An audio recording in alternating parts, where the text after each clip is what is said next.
Paparating pa lamang ang bagyo ay mas detalyado na rin kung gaano kataas na storm surge o daluyong ang maaaring maranasan sa isang coastal area. Kapag yellow ay mas mababa sa 2 metro ang tubig na maaaring dumating sa lugar. Kapag orange naman ay 2 hanggang 3 metro, habang mahigit sa 3 metro kapag red ang storm surge warning. Kapag yellow, siyempre automatic, i-cancel ang activity sa dalampasigan. Parehas din yun sa orange and red.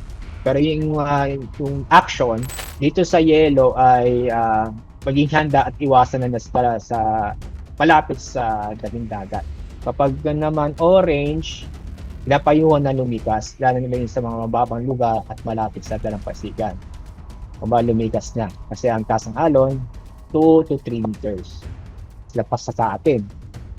Mas lalo pa yung red na lampas 3 meters. So walang alinlang, kumbaga, wag magdalawang isip na lumikas na ang mga tao sa dalampasigan, lalo na more than 3 meters. Yung sapod niya si Yolanda, sobra pa sa 3 meters, umabot ng 7 meters. Kaya hindi lang sa coastal areas, dalampasigan, umabot sa inland yung tubig ba.